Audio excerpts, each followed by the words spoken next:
The Media and the Triangle of Power by Christopher Latour.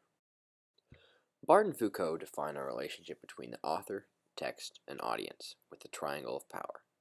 The 3 points of the triangle, the author, text, and audience, make up a single unit. While the ways in which they go about defining it differ slightly, they both put the majority of the power in the hands of the audience. They argue that the value of a work comes not from an author or a text itself, but from how it is received and analyzed by the audience. However, in our age of media and technology, would they have kept their argument? Take the recent media portrayal of the Baltimor riots, for example.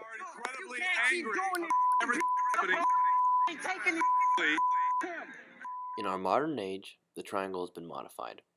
In the case of the news, the authors are no longer individuals, but large companies like CNN, NBC, and Fox News. The texts are no longer books, but videos and recordings. And finally, with technological advancement, the audience has increased tremendously.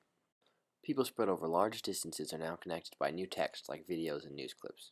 For example, videos from Baltimore's recent riots spread almost instantaneously over all of America, to audiences, most of whom had no prior knowledge of the city.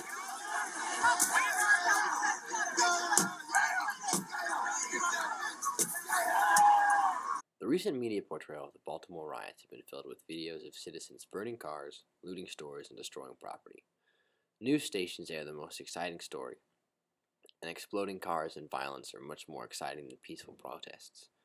The acts of violence, few in comparison to the thousands of citizens peacefully protesting the death of Freddie Gray, are all that have been shown.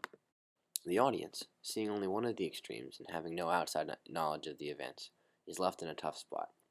With seemingly infinite number of stories surrounding them, many don't even bother to check the facts. Fed biased information, many are subconsciously influenced by news reports like these, and thereby lose the single piece that gave them power, their ability to analyze and question texts. With news stations aiming for exciting, rather than true and unbiased stories, and audiences uninterested in questioning and analyzing the multitude of texts in front of them, the power within the triangle begins to move from the audience to the text and the author. Foucault and Barth would be devastated to see the power of the triangle shifting away from the audience and closer to the authors and texts. However, this is exactly what's happening. Barth's cry that authorial power places a limit on the text itself, since the audience can only view it through the bias of authorial intent, is ignored.